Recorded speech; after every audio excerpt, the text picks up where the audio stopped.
All right, hello. My name is Jack Parrish. I'm going to talk to you about how to pass a check ride, putting your best foot forward. A little bit about me, who's talking to you.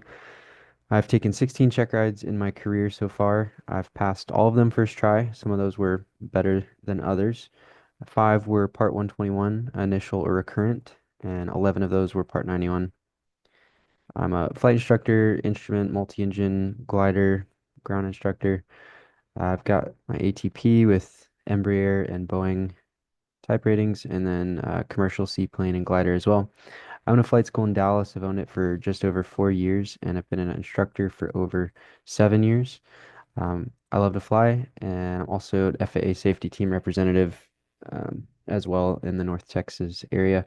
This is not on behalf of the FAA. This is just on behalf of me, my flight school. So I hope this is helpful, and we'll go ahead and get started. I will preface this conversation by saying some of this is going to be a little bit on the boring side, but it's just the nature of what we're talking about.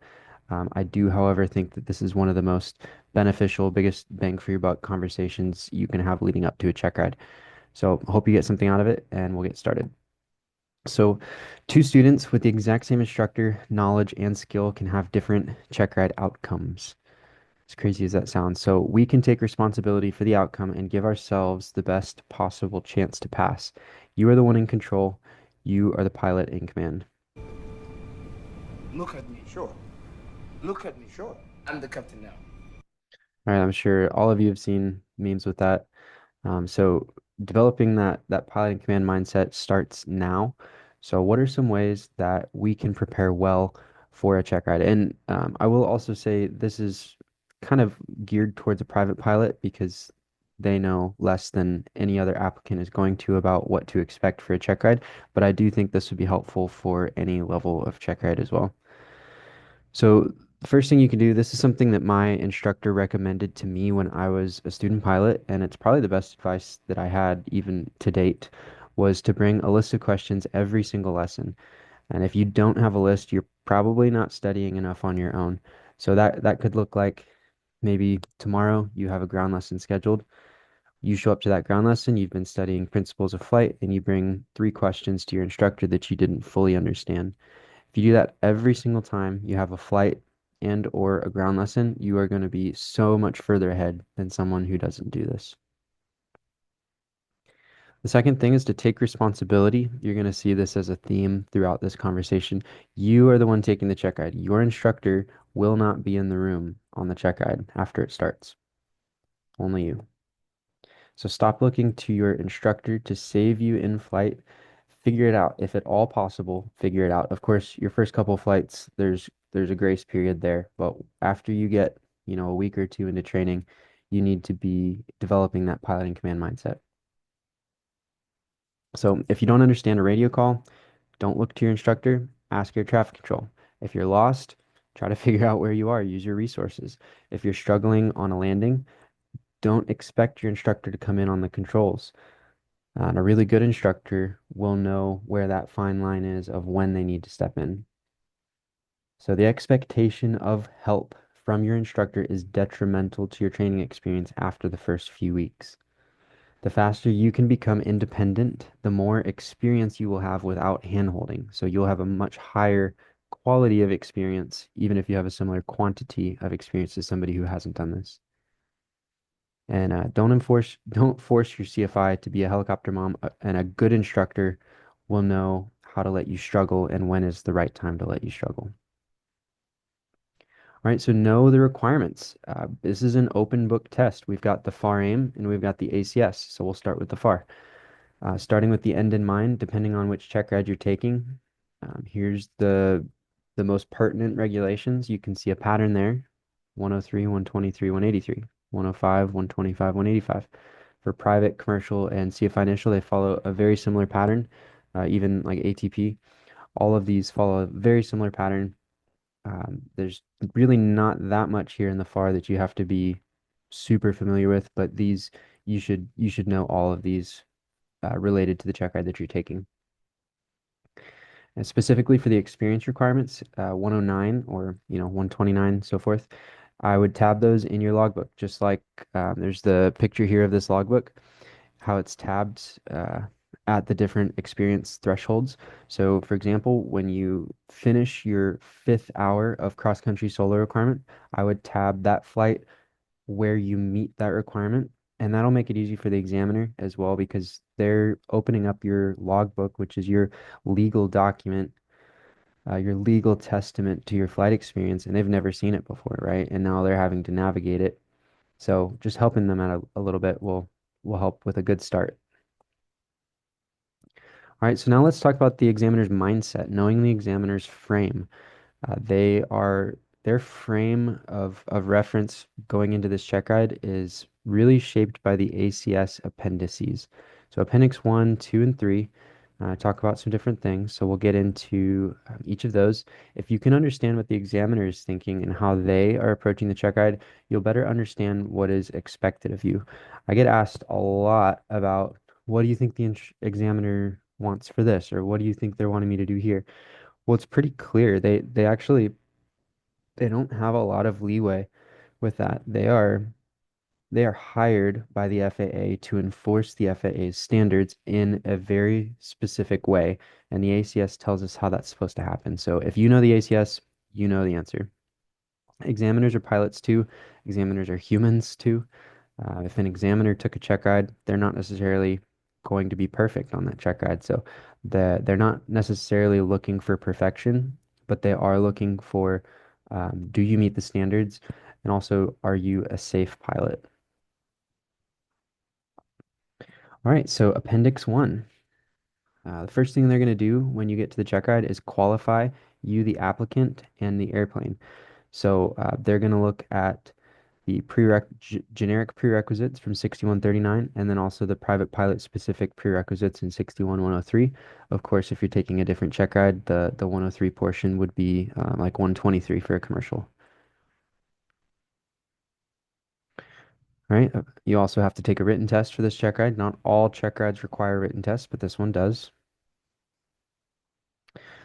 The practical test is conducted in accordance with the ACS and FAA regulations. All right, so that's the material that the test is being performed from. If you know the ACS and the Federal Aviation regulations, you're going to do great on the check ride. So then what has to be tested? There's a lot in the ACS, right? If they tested every single thing in the ACS, your check ride would probably take like the flight alone would take forever. The oral would be like 7 hours. So they don't have to test everything, but what do they have to test? So at least uh, every element that you missed on the written, and then at least one knowledge, one risk, and one skill element from each task. And this is the minimum. So they can test more, but that's at least what they must test. All right. The evaluator can ask you questions during flight. So just because you have finished the oral doesn't necessarily mean the oral's over. And they're looking for a little bit beyond that rote memorization, right? So a good example of correlating knowledge instead of just rote memorization is, let's say that you have some weather on the day of your check ride, and you actually have to make a go no-go decision. Instead of just regurgitating your VFR weather minimums, you're actually making a decision based on the current weather. So that's really the level of questions that they're going to try and ask is where you have to correlate knowledge instead of just what's the answer to this? So when you're studying, try and study to that level where you can correlate. Right, and like I said, the oral is not over once the flight begins. So now let's talk about some responsibilities. The instructor has some responsibilities, and this talk is more for the applicant. So if I was talking to instructors, I would talk more on the side of the ethics of an instructor and, um, the responsibility to make sure a student is ready. But since I'm talking to the applicant right now, I'm going to say do not rely on your instructor to prepare you. And so if the instructor is having their own healthy mindset and a healthy ethic of making sure that you're ready, and then you also are having a healthy mindset and saying, I'm not going to rely on them, although I'm going to use them as a fantastic resource, I'm going to make sure that I'm ready because I'm the one taking the check ride. But our instructor does have some responsibilities there. Then we also have some evaluator responsibilities or an evaluator role. So they're going to verify the applicant and the airplane. So when you get there, they're going to check your documents, they're going to check your logbook, they're going to check all this stuff. And then once they do all that, then they're going to say, okay, let's start the test. And they're going to make sure that you meet the FAA standards of knowledge, risk management, and skills. So if you look under each task, they're going to have a knowledge section, a risk management section, and a skill section.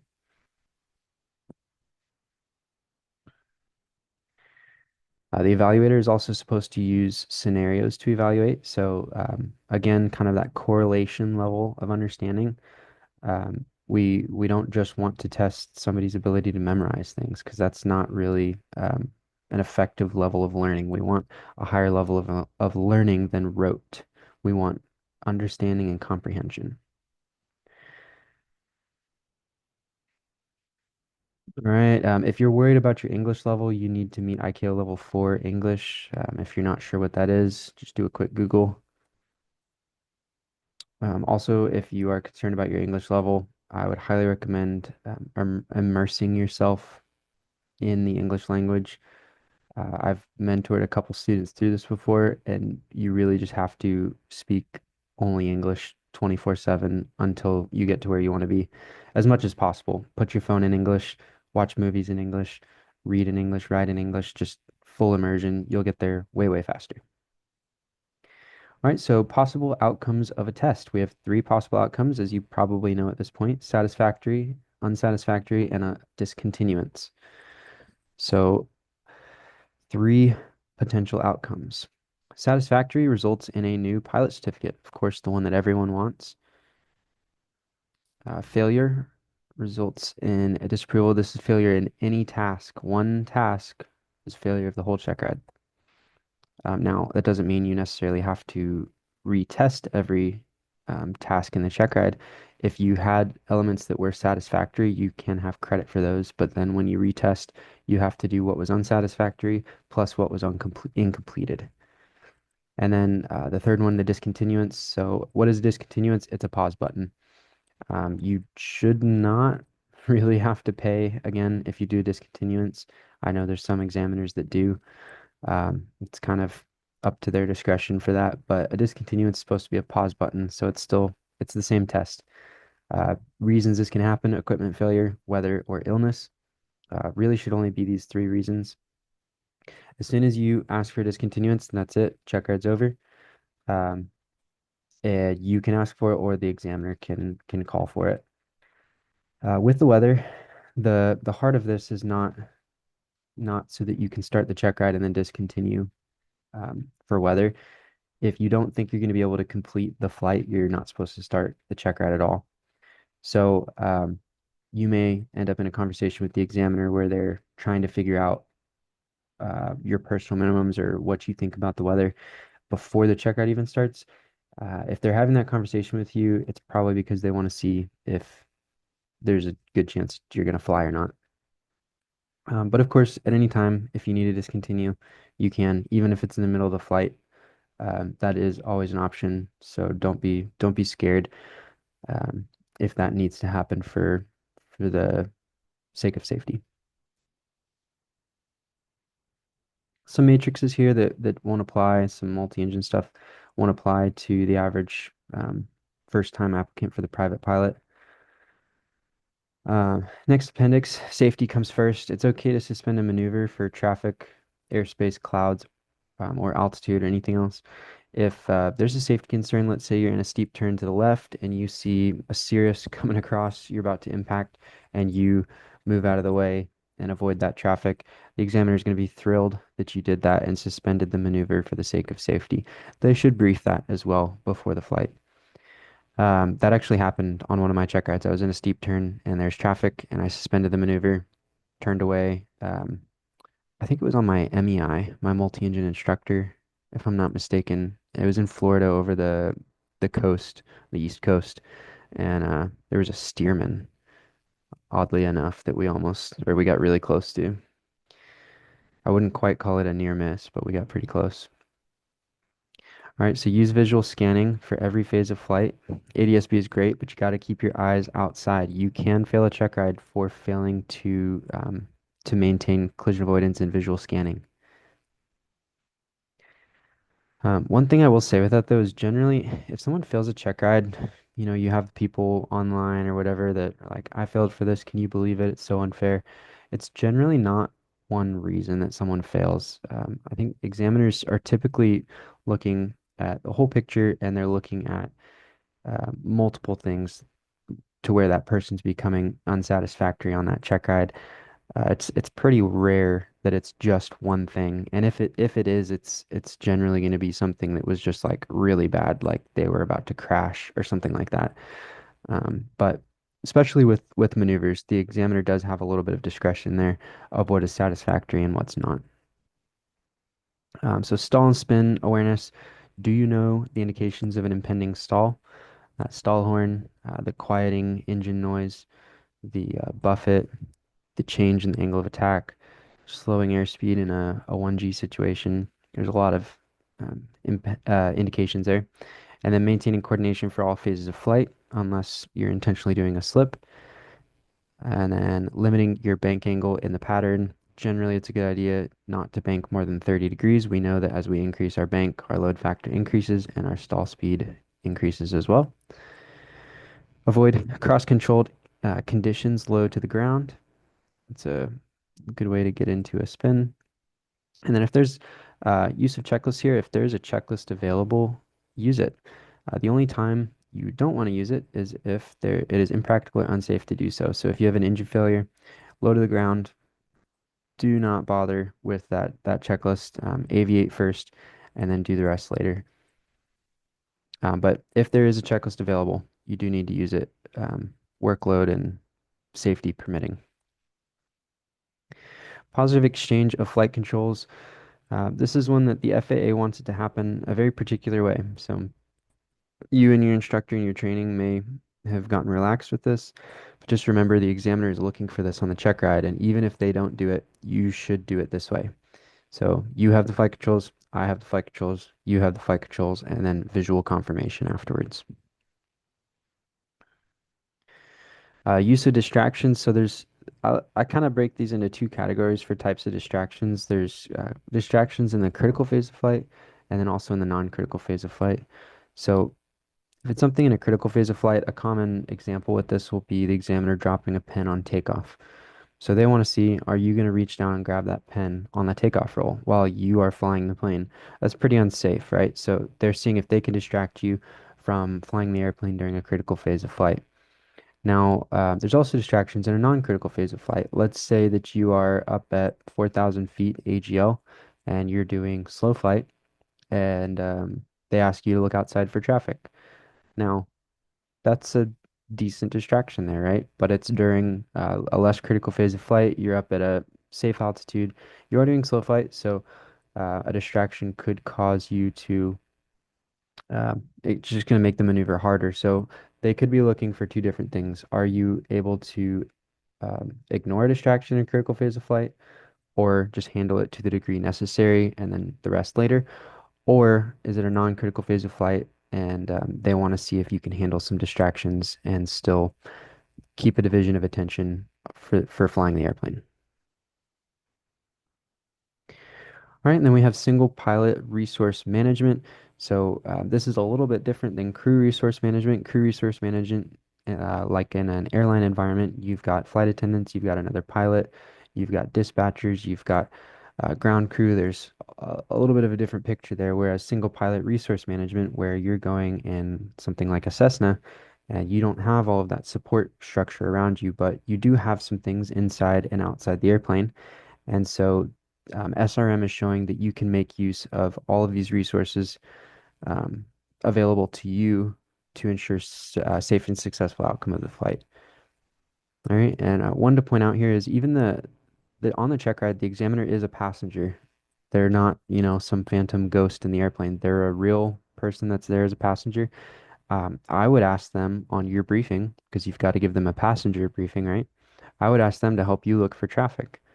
I would also let them know that we're going to limit talking during critical phases of flight. Things like that, where you can actually utilize them as a resource to help you look outside for traffic and stuff like that. Right, and then single engine considerations. If you get a simulated engine failure, there must be a safe landing option. So if the examiner says, "Oh, pulling your throttle to idle, you've just had an engine failure," they have already identified a safe landing area. It doesn't mean there's a runway, but there's at least a safe landing area, whether it's a grass field or a racetrack or an abandoned airport or a private airport, something like that.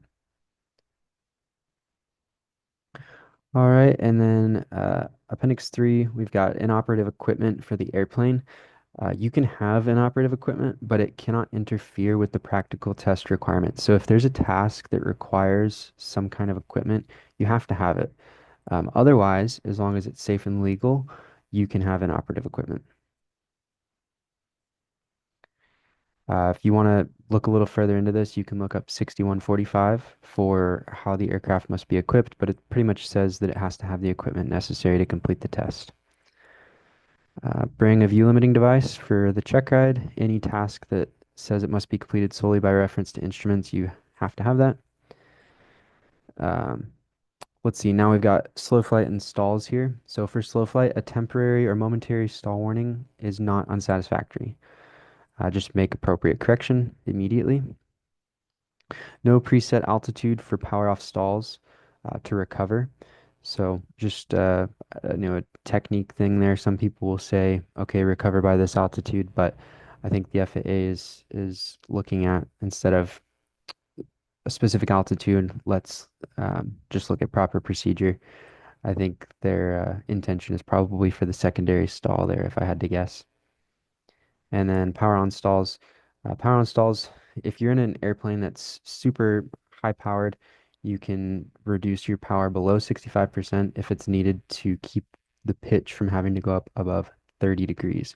Otherwise, 65% is the lowest power setting you can use on a power on stall.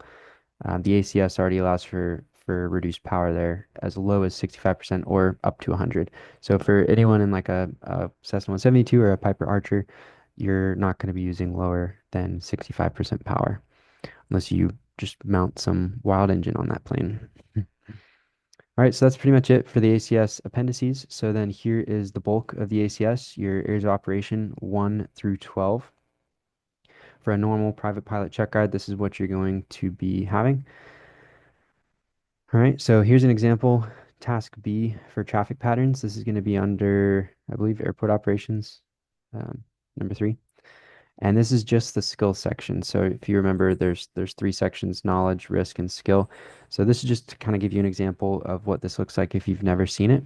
We've got some different things that you must be able to do, correct for wind, maintain orientation with the runway, identify runways, taxiways, maintain altitude, airspeed. So you should be very familiar with this stuff. If you're being tested to a standard, you should know the standard that you're being tested to. So I would read through the entire ACS and make notes of all of this. So this leads me into my method and how I have begun preparing for the check ride. I've kind of adapted the way that you would prepare for a CFI check ride with creating lesson plans. And instead of lesson plans, though, that are designed for a student, I'm creating a study guide designed for myself. So I'll show you what I mean by that. I use the ACS and reference materials, which if you look in the ACS, it has listed reference materials for basically where they got that information. So again, back to this for the third or fourth time, don't rely on your CFI to prepare you. Take the outcome into your own hands. I'll show you here in a minute what I'm talking about with Command F, but basically, as you're building your table of contents for your own study guide, we're looking at these reference materials from the ACS. And if you go to the reference material, let's say we're um, looking up the last one here for traffic patterns. So if we're looking up traffic patterns in the reference materials for that task, then we can Command F traffic pattern in the various reference materials, and it'll just help us find those areas in that document where it's talking about it a little bit quicker, and then go from there. So you'll see what I mean in a second. But the most important thing with creating your own study guide in this way is do not accept less than full comprehension of a task item. So let's go back to this one for an example. If you don't fully understand wind drift, to maintain proper ground track. If like you don't know what that means, if you don't know how to do that, if there's anything about that that you don't fully understand, study it, research, ask your instructor. Do not accept less than full comprehension. All right, so here's area of operation one, pre-flight preparation. You can see under task A there, it says references. 14 CFR parts 61, 68, 91. So that's pretty broad, right? That might require some digging, but advisory circular 68-1, that doesn't require any digging. That's pretty nice and easy and straightforward. And then we've got three FAA books right there. So um, everything in here comes from those reference materials. So what I'm going to do when I build my study guide is I'm going to start with area of operation one for the ACS, and I'm going to take each of the knowledge, risk, and skill areas, and I'm going to make those my outline for my study guide for that section. So certification requirements, recent flight experience, and record keeping. I'm going to go into all of these reference materials, and I'm going to find every place where they talk about these three things, and I'm going to copy and paste it under under that line item. And that's me building my study guide, right? And then you do that for the whole thing. There's area of operation one, and then you do that a couple more times, and you're ready for the oral. And then also combining this with taking it to your instructor and asking questions, you're going to do so well on the check ride. All right. And again, do not move on until you understand everything about a topic. So if you don't feel like you understand recent flight experience, if you have a little bit of confusion, if you feel like it's vague, make sure you can go into that check ride with confidence about that line item.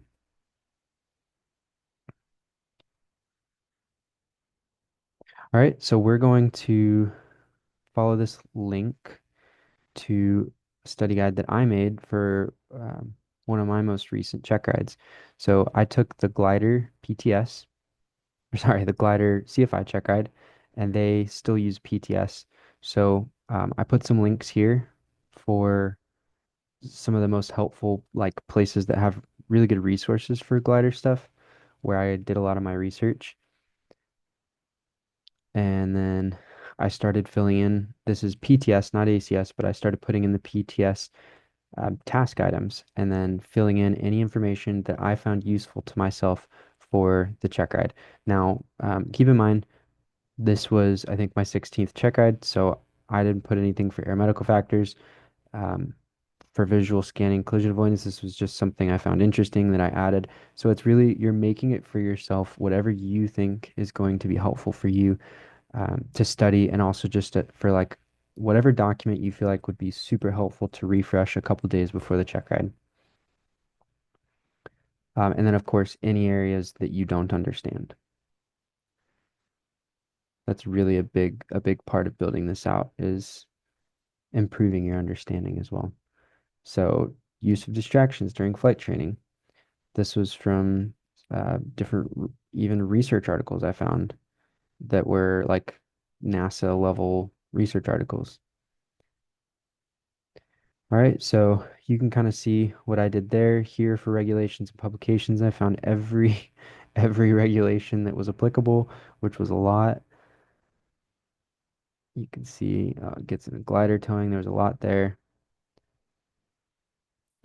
Weather stuff, I have a ton of links for weather, taking to resources. Some screenshots from the glider flying handbook. All right, so you can see a bunch of stuff there. And then, okay, so I finished all the PTS areas and then I went on to, I made a little check ride quiz just out of my research. I was also creating this a little bit for future students too, because this was for CFI. All right, and then I put in some mock check rides that I found. Again, this is something that if you find stuff online, if you're looking anywhere that's not an official resource like Reddit or something like that, make sure you're vetting that information. And then I found um, some like Checkride guide kind of stuff, which had some really good information and just kept building it, adding new stuff. I found this online that was put out by a glider examiner, which is fantastic, you know. He's not the one that I went with for any of my glider check rides, but really helpful. And then I put stuff from the POH, okay? Just anything that I found helpful. Of course, everything from your limitation section you're going to want to have memorized. So this is what I did, and yours is probably going to look a little bit different. But I would highly recommend building a study guide like this for yourself. I think that it's just the the most surefire way you can go into your check ride feeling confident and knowing that you're going to pass instead of hoping that you pass. All right, so let's get back to slideshow here. So a good start does wonders. So how to start off on the right foot on the day of the check ride. Fun fact, 30% of check rides, roughly 30%, do not start. And that's for two reasons. Uh, it's because either the airplane or the applicant does not qualify for the check ride. It wastes everyone's time. It's completely avoidable. Um, there's, I'm sure all the examiners you know are booked out for weeks, if not months, and there's dozens of people waiting in line for a check ride. So this is something if in the industry, if we could just get rid of this, we would have so many more check rides available to all of us. So the examiner must qualify both the applicant and the airplane. So how are they going to do that, and how can we do that on our end before we even show up? So to qualify the applicant, they're going to check your pilot experience, so your logbook with endorsements, and then we'll get to the IACRA and the 8710 stuff in a little bit. So, what endorsements do you need for the private pilot check ride? This isn't really something that you're expected to know as a private pilot, but I would recommend, wrote out the standard endorsements here. I would recommend double checking that you've been given all of these endorsements for the private pilot check ride. There's some instructors, maybe they have a brain fart, maybe they aren't super sharp on endorsements, maybe you're their first student they've ever sent to a check ride.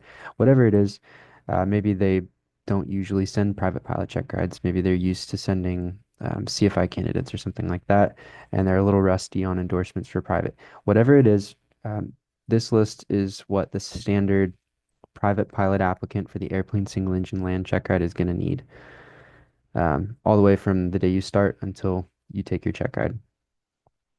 So it could be different, but if it is different than this, ask your instructor why. All right. Then pilot documents. You need your pilot certificate, your government issued photo ID, and your medical, and then your pilot application or your 8710. So let's talk about the application real quick. This is done on IACRA.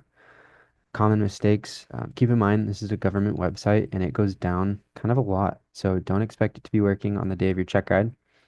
That website is needed to do the check ride unless you have a paper 8710 that has been signed by your instructor. So bring a signed copy in ink. So have them sign it in ink.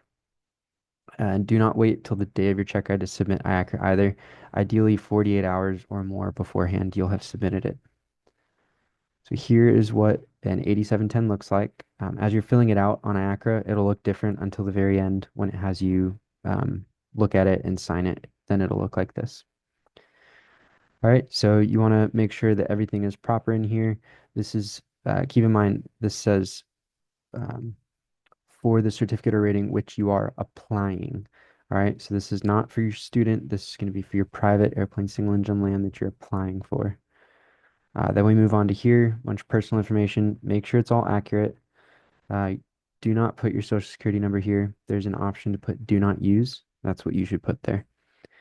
Let's see. Remember, you got to keep your residential address up to date. I put in a mailing address with them just because it makes it easier. A place with a lockbox is what I've personally done, but I still have to keep that residential updated either way. But that's a good option if that's something you're interested in. Do you read, write, speak, understand the English language? That's what we talked about with IKEA level 4. Your height, weight, hair color, eye color, sex, that needs to match your ID. Um, do you hold an FAA pilot certificate? If you hold a student pilot certificate, the answer is yes. grade of certificate student. Medical, okay, name of medical examiner is one of the most common IACRA mistakes. So after their name, there's probably a space before the next comma. I know that probably sounds weird, but look at your medical. There's probably an extra little sneaky space there. So take a look at that and make sure that you type that in exactly the way it's written. So John Doe space, comma, space, MD or DO is probably the pattern there, right? And then drug conviction, whatever, date of final conviction, and then certificate of rating applied for on basis of, depending on what kind of training you've done. This would be one to probably check with your instructor what you're doing. We've got record of pilot time. Um, for a normal private pilot applicant, it's going to be airplane, the top row there. It's going to look a little bit different when you're starting to fill it out. And then when you check it at the end, again, it'll look like this. And then if you see on the bottom right, class, oh, I'm in the way. If you see in the bottom right, class totals, you need to have something there.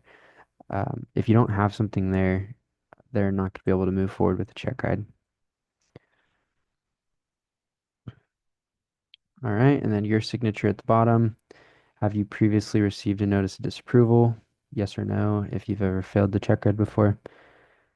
And then this is for your instructor for them to sign it. Again, when you print it, have them also sign it in ink. This will be just like a digital signature here. And then the rest is for the examiner. You don't really need to worry about that. All right. So if you have any questions about that stuff as well, put it in the comments and I'll try to get to all of them. So after the pilot application, we've got the written test results. So here's an example of what your written test results will look like. You've got your FAA tracking number there, your FTN. Remember, if you ever lose that, it's on IACRA. Just log into IACRA and it's on the home console. I would highly recommend writing that into the front page of your logbook. All right, so it's going to have all of the incorrect error codes here. Questions you missed. A single code can represent more than one incorrect response. So these used to be PLT codes that it just had like a little information on what it was, and then they would incorporate that into the checkride. But now these refer to ACS items.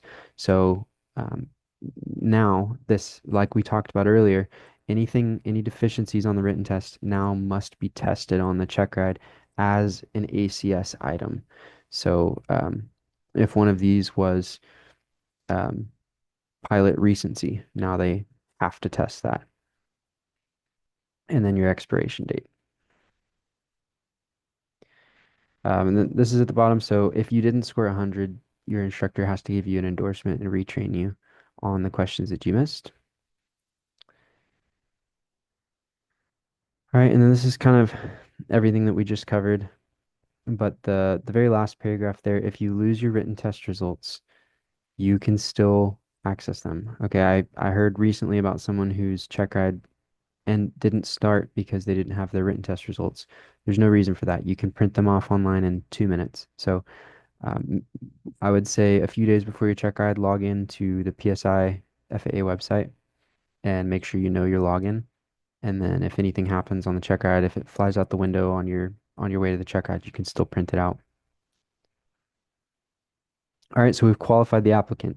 Do that before you go to the check ride, and then you don't have to stress when the examiner's going through your documents. Now we're going to qualify the airplane. We got airplane documents, airworthiness certificate, registration, operating handbook, weight and balance, and any GPS manuals. If you've got a G1000 in the airplane, there has to be a GPS manual in the airplane or in a digital format.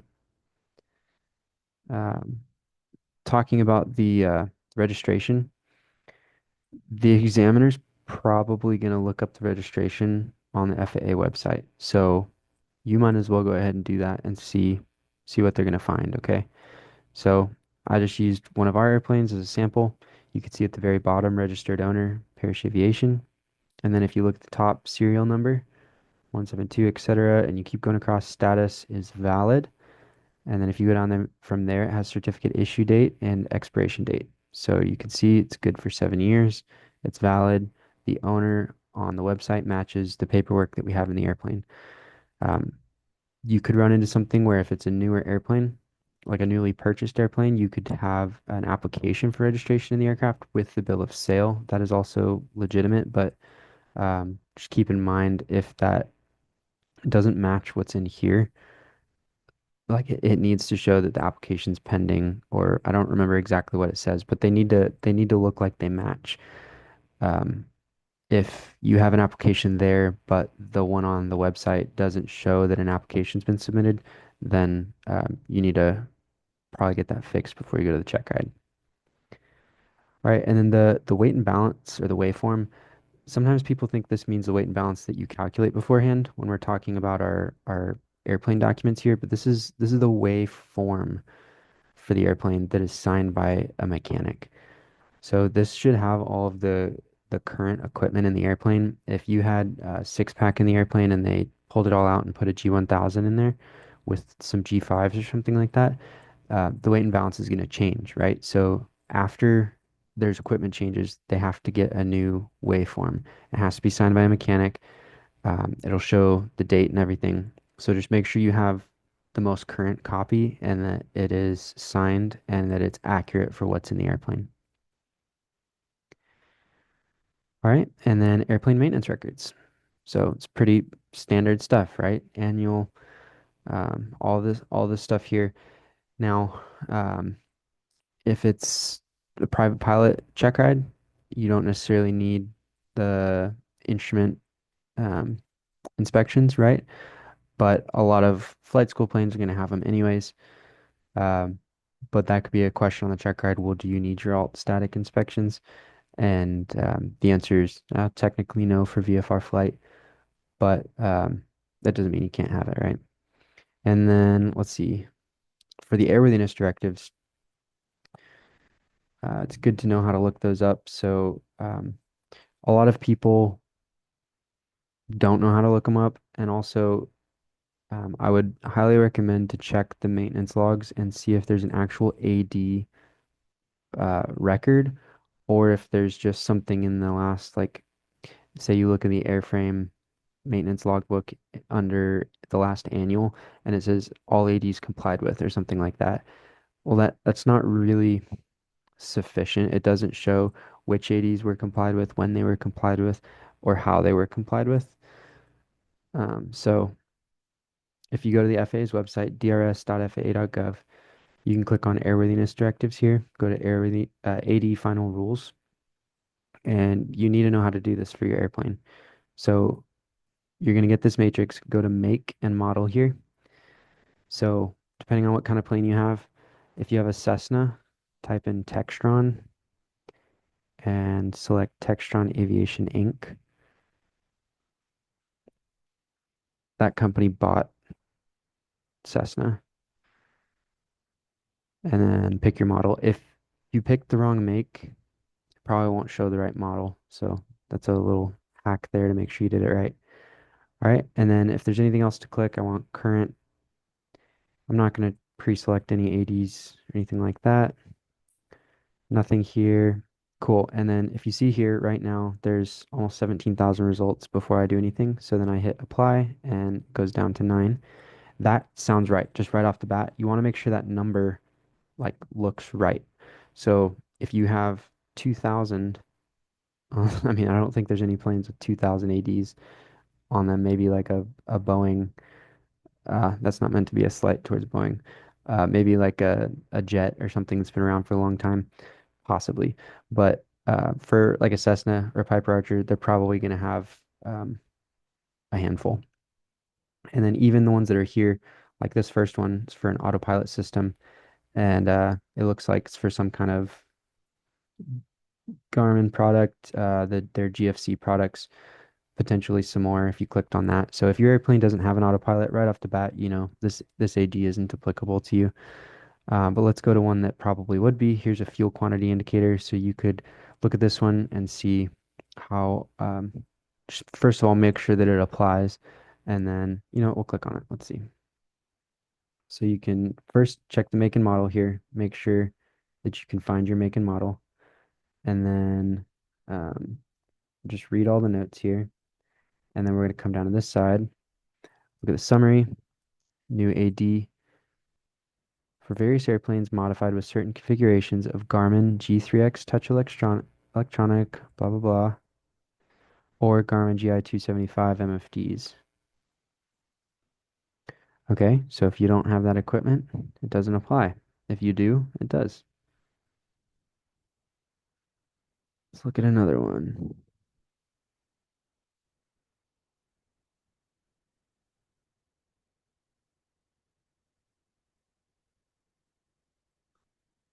Look at the air filter.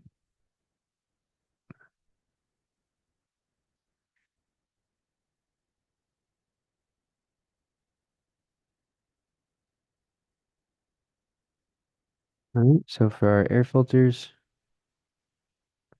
effective 1981, following aircraft. So is your airplane there? There's the 172 mic model. Compliance required as indicated unless already accomplished to prevent possible failure.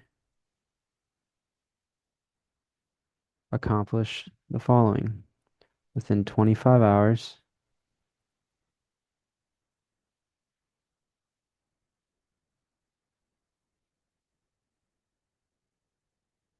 Okay, so you just read through all of this and see if it's applicable. And if it is, then how often? Is it a one-time compliance or is it a recurring compliance? So that's a way that you can look at the different airworthiness directives for your airplane. All right, and so then just to show you a different airplane. Ooh, a different model, how it has some differences here. So let's do an India model. And now we have 13.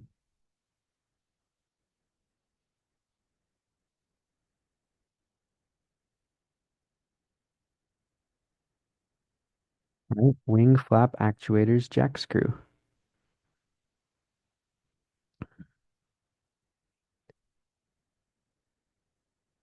So 172i model, you double check your serial numbers and then you read through it. So I know it can be kind of dense, but you need to know how to do that and cross-check the actual ADs that are in your maintenance logs. So the way I would say to do it is go and you try and find all of the ones that are applicable to your airplane and then go to your maintenance logs and see if they match. It's kind of a good exercise. Do it at least one time and kind of figure out the ADs for your airplane. Because, I mean, like a Cessna 172 that was made in the 70s, the the ADs aren't probably they probably haven't changed in a while and probably aren't going to change much in the future either. So they pretty much stay the same. All right, so moving on, Checkride checklist. I just made this. You're welcome to take a screenshot of it. This is one that I kind of use for myself. So ACRA being submitted, logbook with endorsements, examiner fee in the envelope. Get them some nice crisp $50 bills. Don't bring some wrinkled 20s. It's the little things that make a difference, right? Your pilot documents, airplane documents, foggles, written notes from the weather briefer. I would definitely bring some kind of briefing, whether it's for flight or calling the weather briefer. I would probably call the weather briefer also on the check ride, even if you normally do for flight. I think that is just a good thing to know how to do and show the examiner that you came prepared with. But some kind of briefing. Printed weather that you used for navlog or go no-go decision. Your navlog, of course, make sure you update your navlog with current weather the day of the check ride. Your ACS with notes in it, your FAR/AIM with notes, tabs, POH. Also, with all this stuff, make sure it's current. Don't bring an expired FAR/AIM or sectional to the check ride. Your E6B plotter, sectional, risk assessment.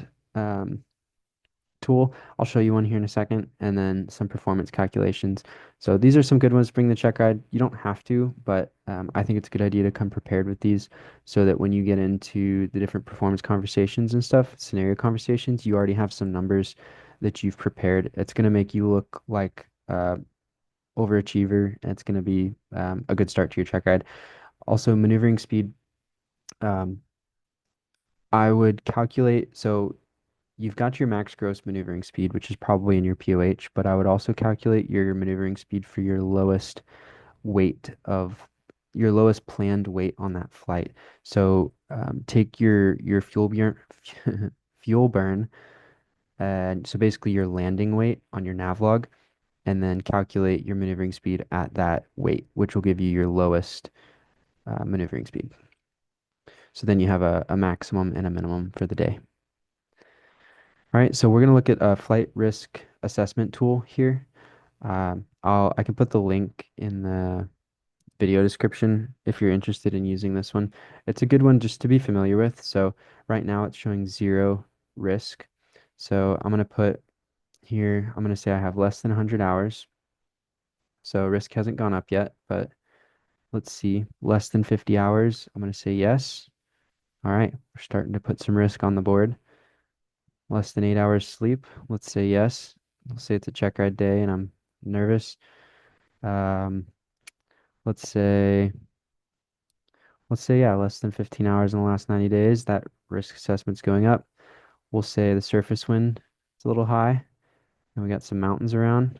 Let's see, starting to give some high risk, right? So this is that Swiss cheese model, and it's just helping to quantify it and give a number to it. So this is a good one to use in your conversation with risk management, your decision making models, aeronautical decision making, and your personal minimums.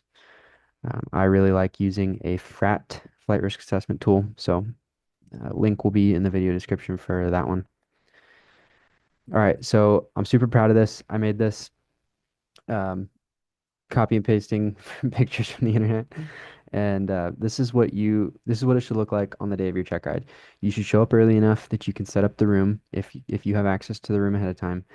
And you should set out all the things that you need to qualify yourself and the airplane on the table because you know that's what the examiner is going to need first, and then keep all of your other stuff that's around the edges. Keep all that, on the side of the table or behind you on the ground, something like that at first. Once they qualify you, you've got your logbook with your tabs, your 2 forms of government issued photo ID here, your student pilot certificate, your medical, your written test results, and your airplane maintenance records. Once they qualify you with all that stuff, you can put all that away. You hand them, they're going to ask you for the fee, hand them the fee, and then you can get out, whatever's next if you're going to go over your navlog or whatever next. So really good way to show them you're prepared. Just get all that stuff set out on the table, nice and neat like that, and be a great start to the check ride. Some special emphasis items from the old PTS. So the testing standards used to be PTS, now they're ACS. There's still some check rides out there that run off of the PTS, but um, the private pilot does not anymore. This is some information from the PTS that were some emphasis items. These were taken out of the new ACS. So I think that there's still some benefit to them. They're not really applicable anymore, but I like them. So make sure that you understand all these things. Um, I would recommend if like collision avoidance. Do you know how to successfully and practically maintain collision avoidance? Just go through kind of each of these things and ask yourself similar types of questions, or maybe go through these with your instructor. These are just a good group of things to be aware of and to be knowledgeable about. All right, some common reasons for failure. So we're going to talk first about things on the ground. First one is ACS familiarity. This is an open book test as far as the studying goes. So there's really no reason to show up unprepared. How did you get each number on a navlog?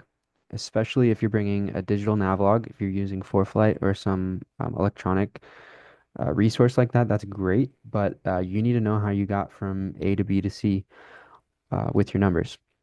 All right. So don't sacrifice convenience for understanding what's happening if you're using a digital product. And then also, how did you get from the ground to your top of climb and your top of descent to landing? That's something that sometimes I find that people don't actually understand how they got certain numbers. So just make sure you can explain how you connected every single dot. Also, you want to pick easily identifiable points on the ground, approximately 15 to 20 miles apart, depending on conditions. If you've got a little bit lower visibility that day, you might put them closer together. If you've got fantastic visibility, then 20 miles would be fine. Um, inability to read weather reports and charts. I can tell you there's about a 99% chance you're going to read a METAR and a TAF on your check ride and maybe a PIREP. Also, do you know what a specie is? How to file a flight plan and obtain a weather briefing. I would recommend to have filed a VFR flight plan before and to have obtained a weather briefing on the phone. Some more airspace, special use airspace, other airspace, no-go decisions and personal minimums. Here, I know of people who have failed because they made an unsafe decision as far as go, no-go. How to find airworthiness directives for the airplane. We looked over that. How to calculate pressure altitude, density altitude, and performance charts. Make sure you read the notes in the performance charts. That is the saddest reason to ever fail a check ride is because you forgot to read that for every 10 knots of headwind, you need to decrease your ground roll by 5% or something like that. So go slow when you're doing performance charts, read all of the notes. Effects of forward and aft CG scenario with changing weight and balance. They're probably going to give you a scenario where you bring your weight and balance that you made for the flight, and they're going to say, "Oh, um, I want to take my friend actually with us on this flight. They need a ride there anyways. Can they hop in the back? They've got a 20-pound bag is all." And you say, "Oh yeah, actually I could fit them if we take out a little bit of fuel." But then, oh, now you don't have enough fuel to make it to your destination. Something like that. They're going to give you some kind of scenario where things are changing. Um, but really, the only things that can really change are your weight, your center of gravity, right? Now, in flight, entering the pattern incorrectly, incorrect stall recovery or uncoordinated flight, unstable approach and unsafe landing. Remember, you can go around on a check ride and you have to do it once anyways. Emergency response, actually, with that, just if you go around like 4 times, obviously, it's unsatisfactory performance, but one go around, no problem. Emergency response. So aviate, navigate, communicate in the proper order. Fly the plane first and maintain airspeed. Selecting a good landing area. And is there a checklist? Is there time to do the checklist? If there's not time to do the checklist, do not pick it up. Busting airspace. Inadequate checklist usage. Clearing turns before maneuvers. It's another one where people can get into the habit of not doing in training sometimes. So make sure that you are clearing before each maneuver. Also, in training leading up to the check ride, if you're not doing it in training, you're not going to do it on the check ride. You're already stressed enough as it is. Don't need bad habits working against you. You can't land short on the short field landings, right? Inadequate soft field landing inputs after touchdown. The landing isn't over once you touch the ground. Same with short field. They want to see braking on the short field. A lot of times in training, people will say simulate max braking, but on the check ride, if you say simulate max braking, they're probably not going to like that. So actually brake and then actually keep the nose off the ground or at least sufficient back pressure. Improper takeoff procedures for soft short field. That's something that I see kind of a lot where people don't actually have the proper takeoff procedure for, I think, especially like a soft field. VOR use, you don't need to be able to, be an instrument pilot, but you need to be able to tune and identify and tell me what radial you're on at least. Examiner having to take controls for safety. So if there's, you know, traffic or if you're gonna land on the wrong runway or something like that, if there's a reason that they have to take controls, check rides over. And then unable to adequately identify locate your location in a loss scenario. So when they give you your loss scenario. You're going to need to show them where you are. So, are you able to do that? Are you able to look outside and figure out, oh, I see that lake, I see that river, those power lines, that road, and figure out where you are. All right, so then how to approach the ACS standards. What happens if you go outside of standards? So if you've failed, the examiner has to tell you immediately. Unless you've been notified of a disapproval, continue correcting the maneuver. Don't stop. Don't give up. The examiner does have discretion to consider outside forces. If you go 20 feet high on a steep turn, but you fix it right away, get back to your altitude, there's a good chance you're still going to pass. I can confidently say that I know on my was it my private or commercial multi-engine? It was weird. I did a private multi-engine check ride. On one of those, I know I went outside of standards on my steep turns, but I was correcting it and I didn't get a disapproval because of that. So if you go outside of standards and you just accept it though, like I see a lot of people, even within standards, they'll be 80 feet high and then they just say, oh, I'll just stay at this altitude now. Like, no, correct it. You started at 3,500 feet, continue working back to that altitude. And then also do not use that as an excuse to be outside of standards. Our goal really should be perfection, that we're right on the money, 3,500 feet or whatever altitude all the way around, hands off the controls, trimmed out perfectly. So don't give the examiner a reason to fail you. And then kind of back to the examiner's mindset, they're simply enforcing the FAA standards. They're neutral in a lot of ways to the outcome. And in fact, a lot of them want you to pass. Most of them want you to pass. But they also understand that if you can't meet the standards, it's unsafe to pass you because your next passenger probably going to be your mom or your dad or your sibling or friend. And so they want to know that when you go and you take your friends and family flying, that you're going to be safe. All right, so the final 48 hours, how to prepare, plan your sleep schedule. This is one of my areas that I struggled with the most. It can be hard to sleep the night before if you're stressed or excited about something. So some ways we can help, not the morning of, but the morning before the day of the check ride. Wake up early that day, get some sunshine, work out, do some things that are going to help you sleep that night. If you have caffeine, have it early, and no caffeine later in the day. Of course, you're going to probably do just a little refreshing with your study guide and stuff. And then, not medical advice, but I take magnesium in the evening.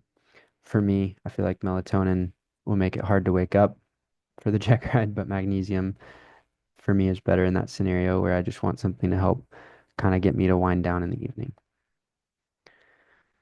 But main point is plan your sleep ahead of time because things are going to take longer than you think.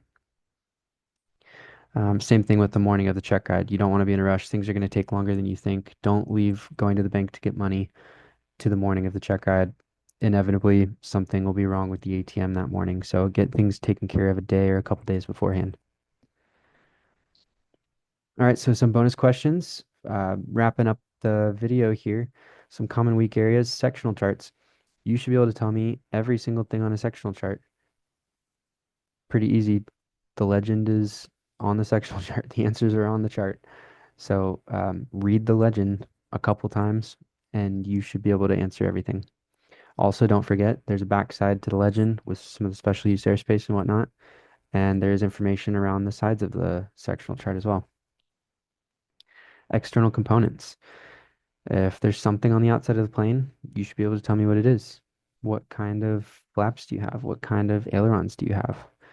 Explain your landing gear, your brakes to me. Um, do you know where the avionics cooling port is? Do you know where the counterweights are on the flight controls? Do you know why we need a fuel vent? Why is the ELT antenna flexible? There's a lot of things on the outside.